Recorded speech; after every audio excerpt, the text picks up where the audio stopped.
Namo tassa bhagavato arahato samma sambuddhassa. Namo tassa bhagavato arahato samma sambuddhassa. Namo tassa bhagavato arahato samma sambuddhassa.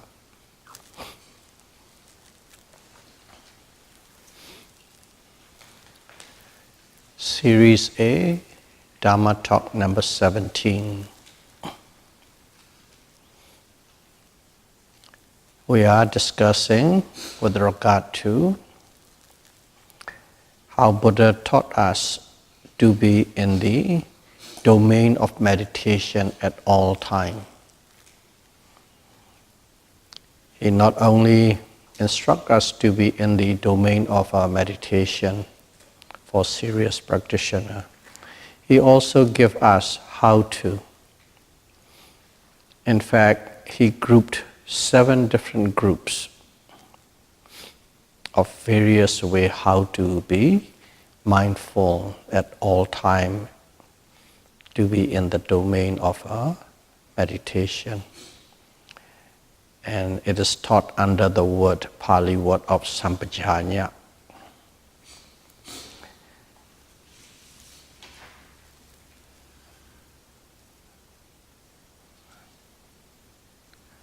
Today,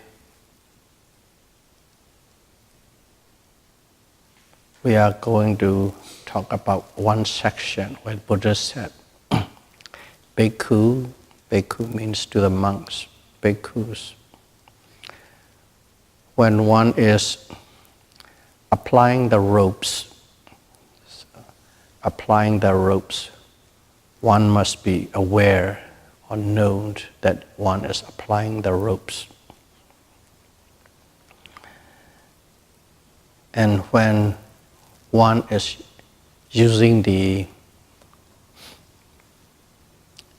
begging bowl, one must be fully aware of that one is using the begging bowl. That's how Buddha said. Of course, in details, our teachers and the wise of the past have expanded based on their students and how they do what they do, more detailed instruction. The monks have 3 pieces of cloth that they wear. One is the lower part of the body. It covers the lower part of the body. The other one is a bigger robe that covers the upper part of the body. And the third one is a big, thick robe so that you can protect yourself from cold, weather, rain, and so on, heat. 3 pieces of robes.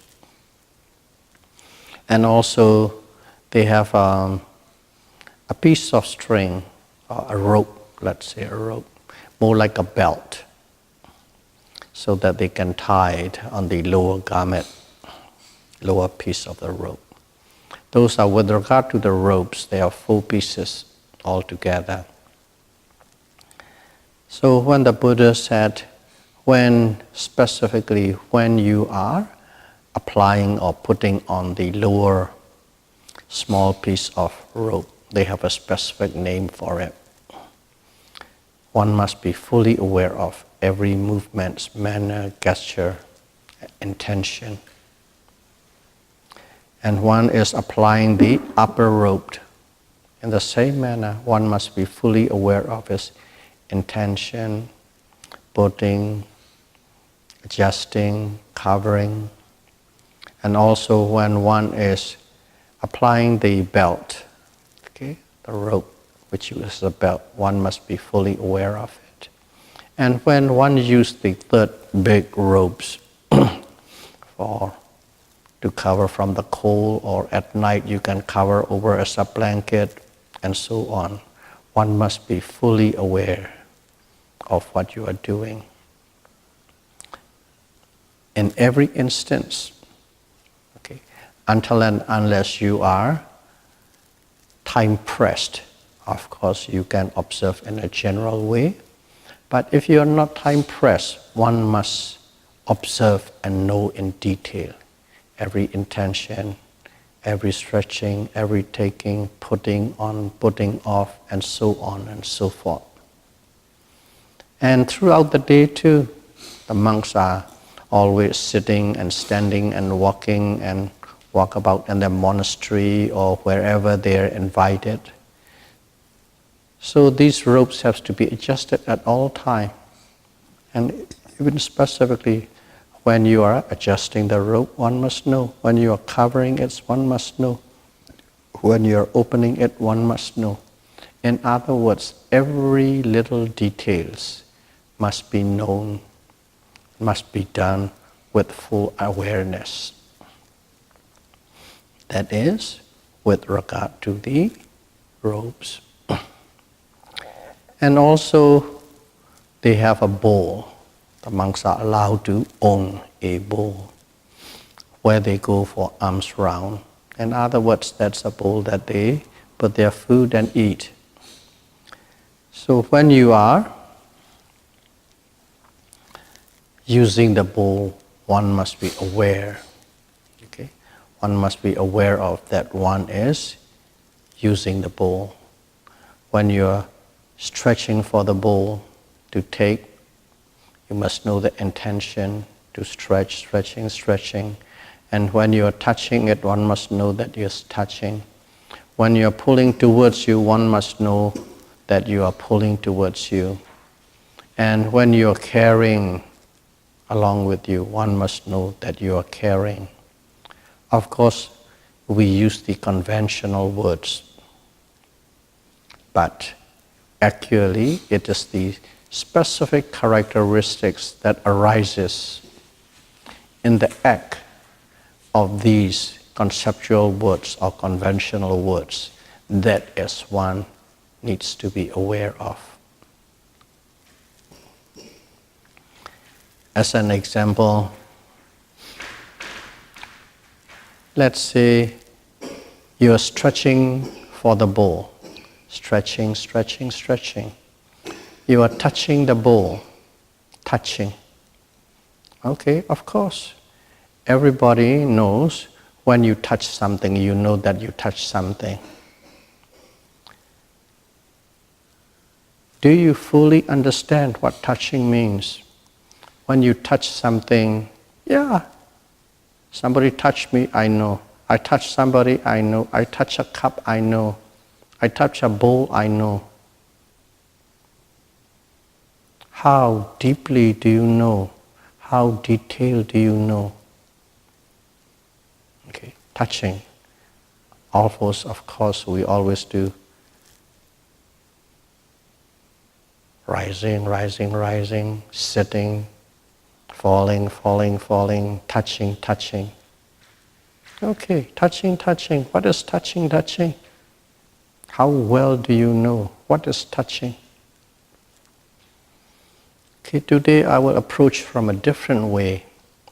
In fact, I have already explained it. That's why the practice and a certain level of theory must go hand in hand. What is Vipassana?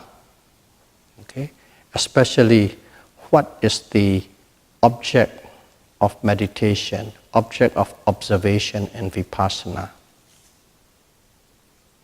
If you know the answer to it, it becomes quite easy. The object of Vipassana meditation, what is not, is concept. Every concept is not an object of meditation for Vipassana practitioner. Form, shade, size, those are concepts.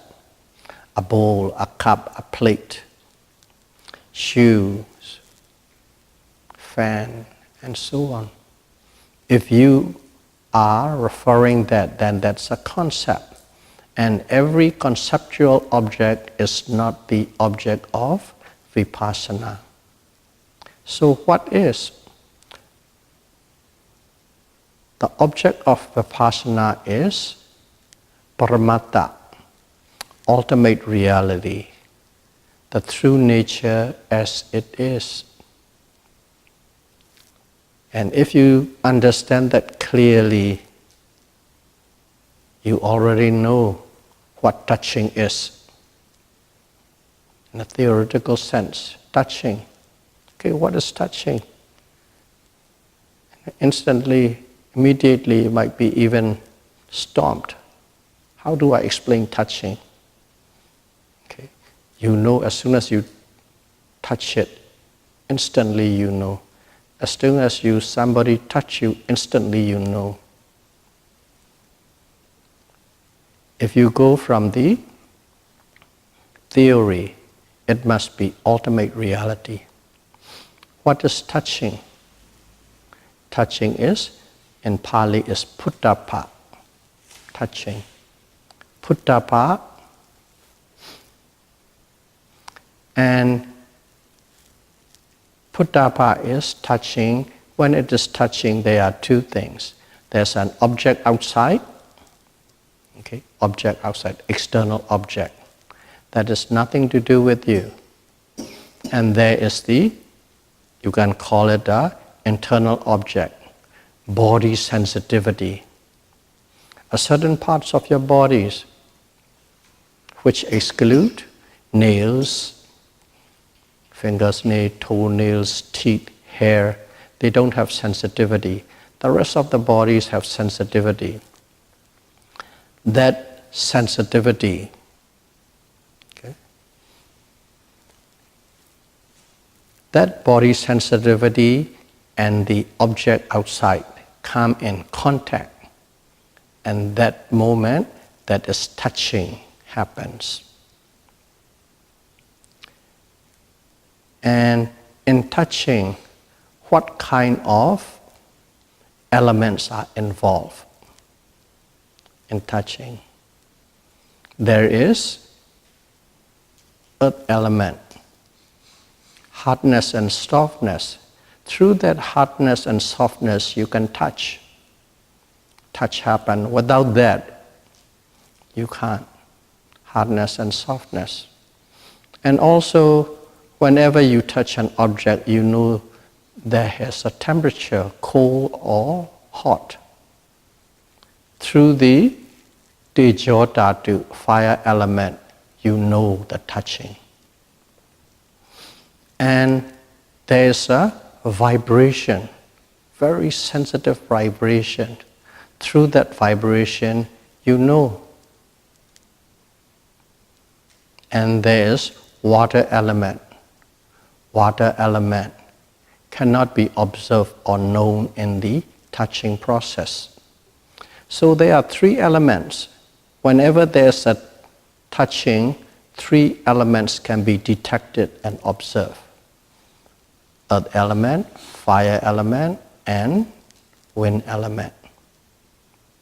So touching means as soon as you touch it, if you go back from the theory, you know the hardness and softness. You know the temperature. You know there's a vibration. Knowing the hardness, softness, hot and cold, and vibration, based on which one is dominant, at that moment, is called touching. That's it. We note it, we label it touching, touching, touching, touching. Do you know? Yes, I know. Do you truly, clearly know? Okay. You directly, experientially know with a aid of a certain extent of theory. You also know on how to explain in the intellectual level. That's what touching means. We always say touching, touching, seeing, seeing. This is the external object and internal sensitivity come in contact. In this case, it is the body sensitivity. There are different sensitivities. When they come in contact, three kinds of elements are known can be observed. And that experience is called touching. So touching is simply a word, a concept, conventional word. The experience is, it may be hard or cold. It may be hot or cold, hard or soft, hot or cold, or it may be vibration. You might observe all of them in a series, a very quick succession, or you may observe one which is very dominant. That's what touching means. So there's a bowl, you stretch and you touch. Touching, touching. Be aware of it. That is the way to know. That means you truly know, you truly experience, and you truly understand that moment, which we call touching, or touching the bowl. Touching the bowl is simply the direct experience of hard or the cold metal of the bowl. That is how it is. So the Buddha said one must know anything related with the rope, one must know anything related to the bowl. That is in one section. And as soon as they say the rope and the bowl, okay, nowadays what we see is there are so many devotees, especially the monks in the cities and stuff like that. They don't need to worry about washing their robes or cleaning their bowl. You offer all the dishes, the people wash. But in the olden days, especially if you are a practitioner, the monk has to wash his own robes. The monk has to wash his own bowl. So while you are washing your robes, one must be fully aware. When one is washing the bowl, one must be fully aware. This washing the robes and the washing the bowl, you cannot do at a very slow pace. You have to have a common sense, how fast to do, how fast not to do, how detailed to observe, how not detailed to observe. That is sampajanya, one of the meaning of sampajanya. With the common sense, you have to decide that moment how to do and what to do. So, washing the robes are included, cleaning the bowls are included. When you're washing the robes, the monks don't have a dozen of robes. They only have about 2, maximum 3, just to alternate. That's it. So they have to, around that time, they also take a bath. When you are taking a bath, one must be aware of it.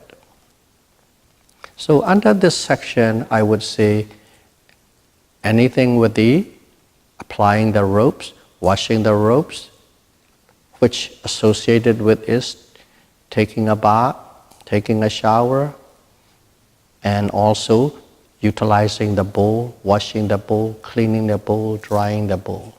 All these things must be observed. When you are not pressed in time, do as detailed as possible. Detail means observation is very slowly and minutely, because that gives you great concentration, and that great concentration is required to have insight. But when you have to do with a faster pace, you have concentration, but not deep enough to penetrate into the insight. But the concentration is strong enough to protect you from the attack of kilesa. Your thoughts, which mean your thoughts are not related to lobha, dosa, and moha. Just a guard, a guide, a shield. When you're doing at a faster pace, that's a result. A guard, a guardian, a guide, a shield. When you do with an extremely small and minute detail and slow observation, that gives you great concentration, which gives you to the insight of the nama and rupa. So that's for the monks. But of course, it can apply to us. The same way with us when we put on our clothes. Okay. If not time pressed, do it very slowly. Know that you are stretching for the rope, for the clothes. If you are selecting, know that you are selecting. Okay. And if you see that likeness, know that that likeness, greed.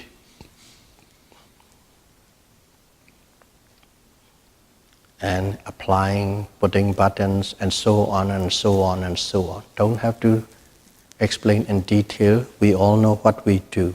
But do it with such a pace, so slow, everything is the moment. Every action is one moment, every action is one moment. If you can do that, your concentration power will be very strong. But if you do at a faster pace and still aware, the mental defilements cannot invade you. So either way, it has its benefits. Again too, we are doing dishes and pots and pans. When we are using those things, do with awareness. We know exactly how slow to do or how fast to do. If you're with people and guests at a sufa, if you're alone, just about 2 or 3 dishes, take 15 minutes if you want to do the whole process. Every little instant, every little movement, every little change with deep awareness. And you will benefit a huge amount of concentration power if you can do it continuously without a break and without a gap. Okay. To be in the domain of a meditator means constantly aware without a break and a gap. That's what the domain of a meditator. So that's how we can apply what the Buddha taught to the monk to our life. In retreat we can do, at home too. Some people live just by yourself. Some people like 2 people, or some people with a family. You have to adjust accordingly. But never underestimate the observation of these all activities, daily activities, general activities. If you can observe in such a way, okay, you have a very strong concentration, and when you sit, you instantly sink into the mode. It's very powerful. Some are so powerful while you are observing this detail. Okay, we have a famous story, Shen Ananda is observe, like how many years, how long, don't know. But finally there he's observing, and while he is observing, the moment is, from his sitting position, he lie down. And while he's lying down, he observes his movement of his body changing instantly, moving down, heavier, and so on. That is so powerful in a sense of concentration. You got a whole series of experience. Okay, that's it. You have to build up, of course, build up, not just one happen. But when you have built up enough, and at one moment when you have that enormous power of concentration, you see it in such a way, that little moment of lying down, from sitting to lying down, which might last for about 30 seconds, that seems like a life of its own. Okay? Now we are in the age of science. We have heard science fiction story. Sometime in here, there's a story, some got fall asleep or in a coma. In here, it's only about 1 hour. But within that 1 hour, there is another version of perception. It took a lifetime. You can have a story of a lifetime that you live in that moment. And also we heard quite often when people are about to die, they're dying, about to die, their whole life flashes in front of them. That is the story of your life in that little minute second, fraction of a second, but you actually lived through the whole thing. At a certain stage, at a certain point, time becomes irrelevant. We are measuring with seconds and minutes and hours. It changes.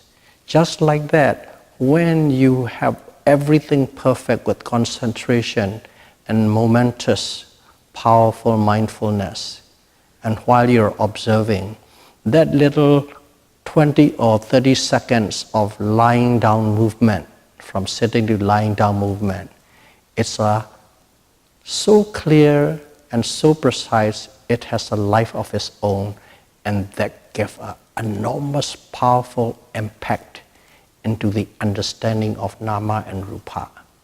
And those are the points that enlightenments happen. For Shin Ananda, he became Arhat. Okay? Before he was only Sotapanna. His whole life Sotapanna. He's serving the Buddha Sotapanna. Buddha passed away, he's Sotapanna. But he got a pressure from his community, Sangha community. They want to have the first Sangha council, 500 monks. One requirement is all must be Arahat. And he is the only one who is not Arahat, but at the same time he is vital to this conference because he was with Buddha at almost every teaching and preaching. And even if he missed, one of the contracts he wrote with Buddha is the Buddha has to taught that sutra that he missed back to him. So in other words, he has heard firsthand everything that Buddha's taught. Not only that, his life is blessed with photographic memory. That's why he can recite, and that guy he can recite everything. That's why 499 arahats needs him. But at the same time, one of the requirements must be arahat. So they really push him to practice. But the point I'm making is when you have that moment, of course you're feeling it a long time, but when you have that moment, in that one moment, everything changes because your perception of Nama and Rupa, even though it is from our point of view a blinding second, but the experience is like a lifetime of experience. The impact is totally irreversible and change. That's called enlightenment. Of course, there are many different levels, we all know. So the point I'm trying to make is don't underestimate the daily activities, especially for those people who cannot go to retreat. Okay. Yeah, we all have different situation, different opportunity, 1 month, 2 months, 3 months. If you don't have it, don't give up. Don't be in despair. You can live your daily life, especially emphasizing on the daily activities, if your living situation allows. Live that way. You will see the whole difference. So, with that, we will conclude this one section. Must be fully aware of when you're applying the robes, clothing, or utilizing the bowls. And the next one, the Buddha said, when you are taking meals, over there they use the word ahara. Ahara means nutrition. They don't say rice or curry or chicken. Ahara means the essence that comes out of the food to sustain the body. That's ahara. When one is taking the meal, okay, one must be fully aware that one is taking the meal. Of course, the monks always have to go around for alms round, go for 1.5 hours. They come back between 11 and 12. They sit down at a certain place, a certain shade, where there is some water nearby, a stream nearby. They ate. And when one is eating, the Buddha said, one must be fully aware that he is eating.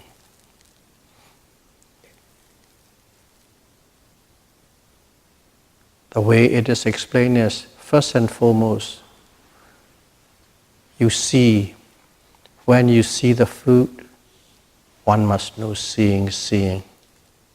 Okay? When you are stretching for the food, even before you stretch, know wanting to stretch, and then stretching. And then when you touch the food, knows that you are touching. And when you lift the food, know that you are lifting.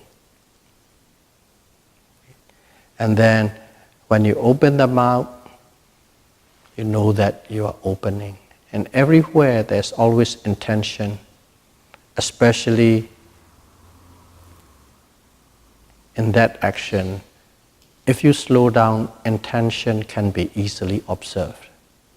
Putting in, chewing, tasting, movements, okay, liquidation, more liquid, more solid, hard, soft, spicy, taste, wanting to swallow, swallowing, everything must be observed. To be able to observe in such a fashion, one must slow down everything. And one must put great effort to observe your intention. That is how one takes food till it finishes. So while you're eating, one has to observe that way. And in here too, all the details we can talk. So many things. And when you actually do, I will advise, put into two different. If you're very skillful, and if your concentration is very strong, and if you have that thing down packed, yeah, do it, everything. Fantastic. But if you are not, if you are just starting, or you have started quite a years, but you are not skillful yet, if that's the case, I would suggest a program. Create a program. Instead of going every little thing, details. Okay? Just exercise yourself from the moment you see the food and collect the food, put the food, sitting down, and so on till you finished. In those things, certain thoughts, certain movements, certain behavior are more distinct to you than the others. There are so many things, but pick out something that is really distinct to you, about 10 or 15. And then you observe that 10 or 15. Every time you eat, that 15 points, you go with 15 points. Even let's say from scooping the rice and finish swallowing, okay, you just created a program that is very distinct to you. 10 points. Don't miss that 10 points. Don't miss the whole thing, 15 points. And every time you eat, just do that 15, just do that 15, just do that 15. Forget about trying to catch everything. Just do that 15. And then what will happen is eventually you will be able to apply your mind directly to that 15 without a break and without a gap. Your concentration become very strong. But don't give up, just do that 15 points, 15 actions, both nama and rupa, mind and body. When that concentration becomes very strong, you will automatically find all these little things that you didn't observe in between those, one of those 15, two of those things, in between those things, they become very prominent and you see them with clarity. You don't have to go and make another program of I'm going to observe 30. You just have that program of 15, and when your concentration becomes very strong and you can do it without any wandering away, your concentration becomes very powerful and you'll be surprised how many segments, 30, 40, 50, more like one after the other, as if water flowing in the stream. You will see that way. But don't just go and try, I am going to catch everything and put every effort. You won't succeed. You'll be frustrated. You'll be in a deluded state. First and foremost is increase your concentration power. Create a program. You already know what to do. Create a program that is most distinct to you and just stick with that program. And when that program becomes very powerful, concentration increase and everything fall into places. And here, to have insight to the nama and rupa, you need concentration. To have a concentration, you have a very strong, powerful mindfulness. But if you are going to observe everything, whatever it comes, it'll take longer time. One day, experiment it, the whole program, and pick out and create your new program within that experimental, and then stick with it and stay with it and increase your power of concentration. The rest will unfold naturally. That's how I would suggest to do for those who are not skillful yet. So that is on the eating. One must be fully aware of, fully mindful of, while you are taking the food.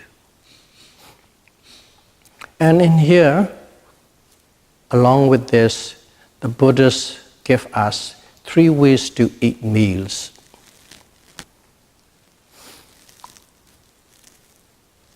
In general, one eat the meal with sila, morality. Second one is one eat the meals with samatha, concentration.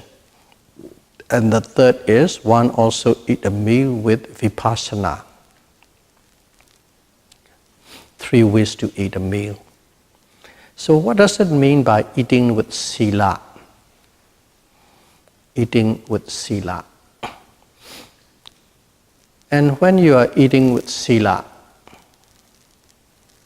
one is you need reflection. Okay?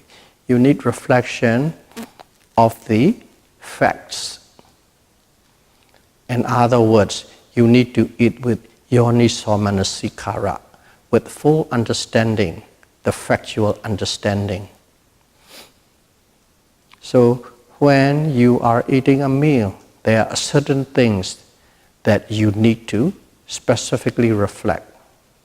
One is, you are not eating this meal, okay, to enjoy, to be happy, to have a pleasure. That's a reflection. Because we are on a spiritual path, those are the habits of the ordinary lay person. You eat food to enjoy and to be pleasurable.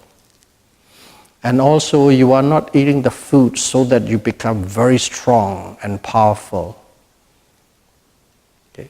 So that you can be a boxer or wrestler or a sprinter or Mr. Universe. Not for strength. Or you are not eating this meal to be beautiful, so that you become gorgeous, perfect body, not fat, not thin, skin's good, have to eat this kind of food, that kind of food, really picky, and then provide it so that you become beautiful. What you are not. Not to be pleasurable, not to be strong, not to be beautiful. Those are not the reason that one should eat food. Then, for what reason do we eat? The reason we eat is we consume this food or ahara or nutrition so that we have a healthy body. For health. We eat this food for health. And also, we eat this food so that we won't be tortured or oppressed by the nature of thirst or hunger. Okay. If you don't have enough liquid, you will be thirsty. If you don't have enough food, you will be hungry. And if you are under attack from thirst and hunger, you won't be able to do any other thing. So those are the objectives. To be healthy, not to be thirsty, not to be hungry. Why do we eat? For these reasons we eat. And why do we want to be healthy? Okay. Healthy not just for the sake of healthy. There must be a purpose. Life has purpose. All human has a purpose. The purpose is not to be healthy. Healthy is to be able to do something that we would like to do. Okay. Without the health, we won't be able to do anything we don't want, anything we want. Only with health we can do it. But in a case of a yogi, it is to practice Dhamma.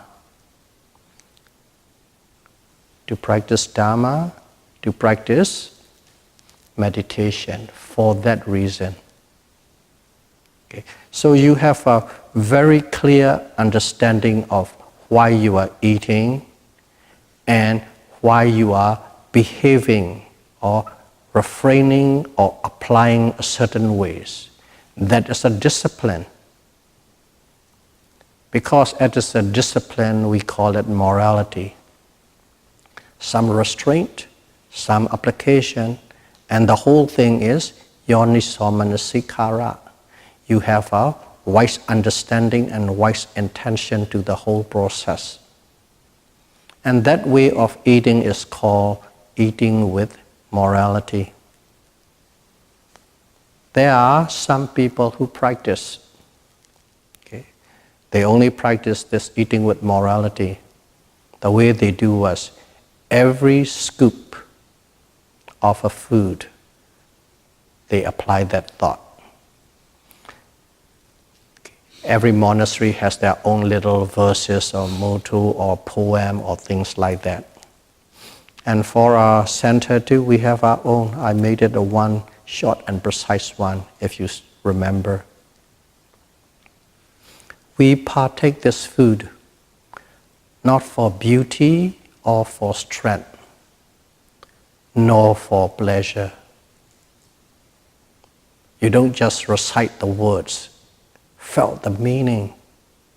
Okay? You're scooping one spoon of food and you're looking at it and you're reflecting it. But for health, we are taking it for health, so that it could maintain this body and practice Dhamma without worry from hunger and thirst. Very short, very precise in my point of view, and covers everything the Buddhas have laid down, how to eat, every aspect of it. And some people, every spoonful, they look at it and they reflect it quite deeply, not saying, reciting only, and eat another, eat another, eat, and they eat every mouthful with that, based on what kind of practice, meditation they are practicing. That's eating with morality.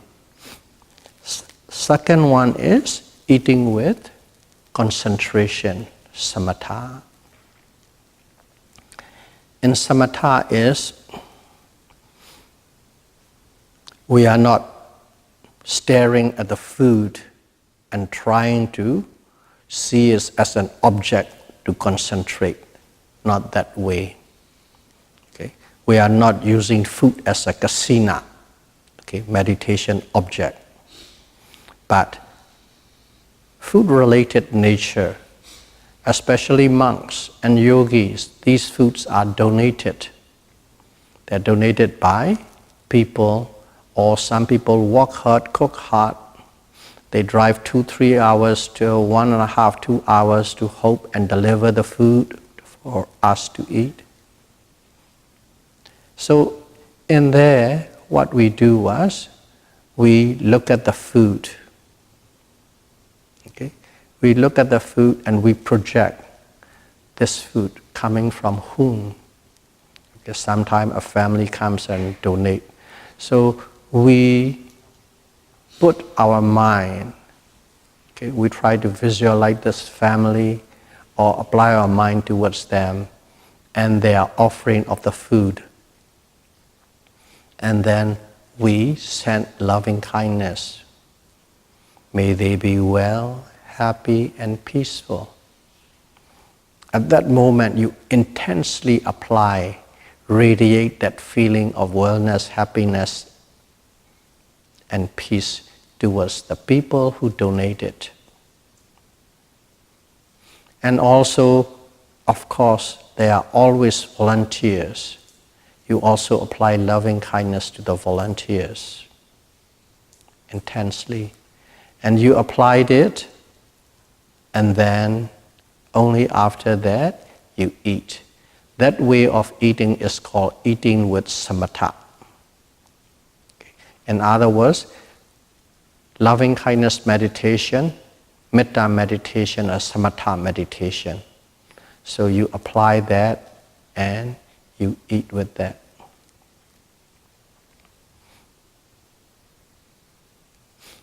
Eating with samatha. And the third one is eating with vipassana. Eating with vipassana is, we already mentioned right at the onset, when you see the food, seeing, when you want to stretch the hand for food, stretching, intending, picking, and so on, and so on, and so on, and so on. Every moment of your eating process, it with full awareness, as detailed as possible.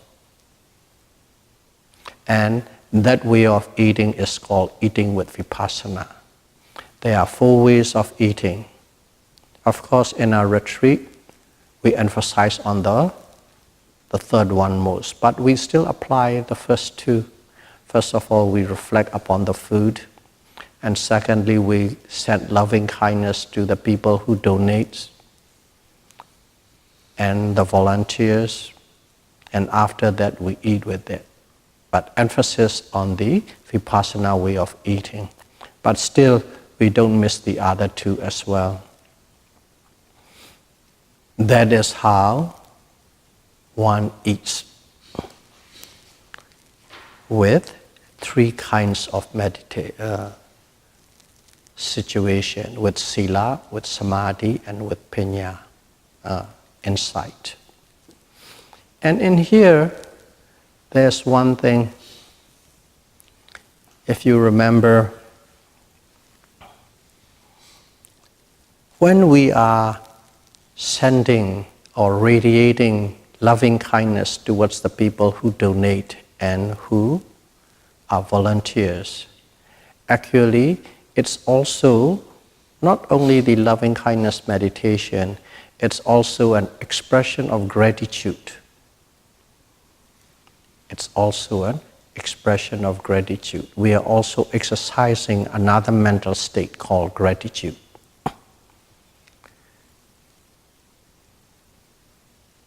Because it is very important. We are able to practice, or the monks are able to practice and do the work of Dhamma because all these devotees are feeding them, clothing them, and looking after them the best that they could. So the Buddha said, one must be grateful. One must be grateful.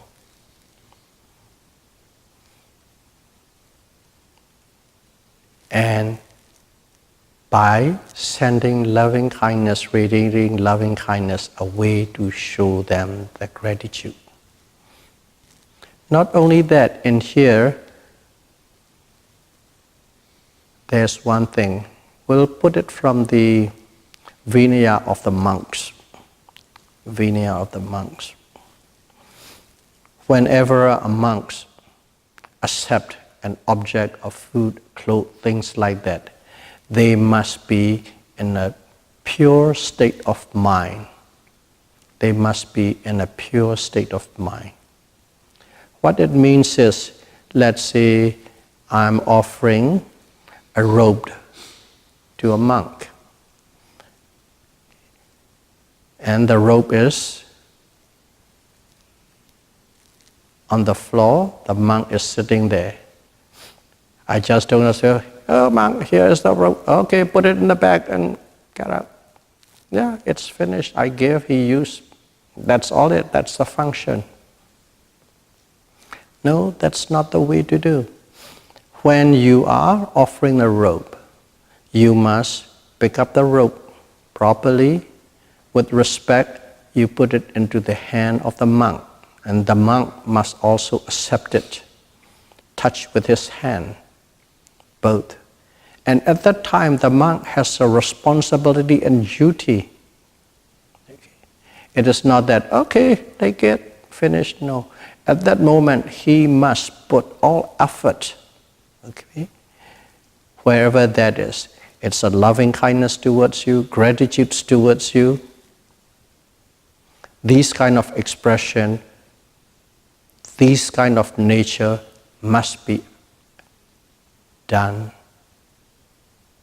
But the best way to do, the Buddha said, at that moment, the monk's mind must be free from mental defilements, lobha, dosa, and moha. Okay. The monk's mind must be free from lobha and dosa and moha. He is not taking with greed. He is not taking the road with pleasure. Mind is totally looking at the volition of your heart, your bleeding, your act of generosity, your kindness, and the gratitude, all these things, all these wholesome mental state, he must be reflecting and thinking. It's called aditana, determination. You have to decide to associate with all these wholesome mental state. And if he is applying all these wholesome mental state at the moment when he is touching the rope and when you are touching the rope, his mind is free from lobha, dosa, and moha. He's not taking the robe with a greedy mind or a happy mind because it's so good, it's a silky robe. If his mind is free from lobha, dosa and moha, the Buddha said, that is the best thing a monk could do for the devotee. The best thing, the best way of showing his gratitude, the best way of showing his love, the best way of showing his compassion. Because at that moment he has a pure state of mind. He has a alobha, adosa, amoha, none greed, none anger, none delusion at that moment. His mind is pure and the donor's heart is filled with happiness. That kind of state, donating to a person whose mind is free of mental defilements, the donors get the great benefit, the great good karma that will go with a stream of consciousness to the future. That is the best way, that is how ones take. That's why the Buddha said, one of the Brahmana asked a question, no, not the Brahmana, actually it's King Kosala. King Kosala is the devotee of the monk, the devotee of the Buddha. And also, he is the friend, they were friends when they grew up together. But he's very devoted and he said, who should I make dana to, offer food to? Asked the Buddha. The Buddha said, you can offer food or dana to anybody to whom you respect. If you offer food to somebody who you respect, you will have a great satisfied feeling. And then he asked, who do I donate to if I want to be most beneficial and profitable? And the Buddha said, donate to a arahat. Your donation will have an enormous amount of good karma and benefits with it. Why arahat? Because arahat mind is all the time free from mental defilements, lobha, dosa and moha. For a person with that kind of purity, you get an enormous amount of kusala. Whatever you are donating, whether it's a piece of rope or an apple or an orange or one peanut, doesn't matter. At that moment, enormous amount of benefits because of the purity of mind. And if you don't have an arahat, what? If you don't have an arahat, then go for the lower ones. And if you don't have the lower ones, Ariya, who do I donate? People who are trying to get their mind pure. In other words, if we are going to put in our own setting, when the yogis who are practicing in hope, they are really trying. Not only that they are trying, they succeed to a certain extent, a certain period of times, their mind is pure. So if donors, devotees come and offer food to you, and if you eat with the pure mind, whether you can do it for 1 minute or 30 seconds or half an hour, depending on how much effort you put.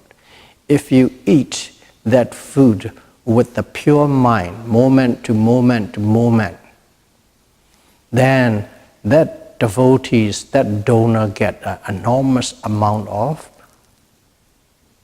good merit, good karma, beneficial karma. That is how we can show our gratitude, thanking them for their act of generosity. if we eat that way, they get a lot of good karma, and if that is so, we are truly expressing gratitude towards their actions, towards their generosity, towards their volunteer acts. That is how one gets the most benefits and how you can express your gratitude. So all other things that we are doing all the time, but it is important to know with clarity why. Theoretical aspects also helps our practice. We are not blindly doing, we are not just chewing, eating, swallowing. In a way, we are truly expressing our gratitude to these donors. So, with those two, we will stop today. One is how to apply your ropes and bowls with full mindfulness. Another one is how to eat food. Okay. Now we know 3 ways of eating, and now we know how to express our gratitude in what way. And above all, at the same time, we are still trying to purify our mind. We don't miss what we are doing, Vipassana. May all of you be able to practice Samatha Vipassana meditation precisely, correctly, and with full understanding, and may you be able to attain path and fruition as soon as possible. Sadhu, sadhu, sadhu. Buddham pujemi. Dhammam pujemi.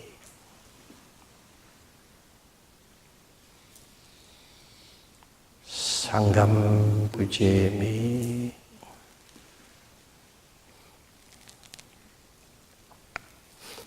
Thank you very much.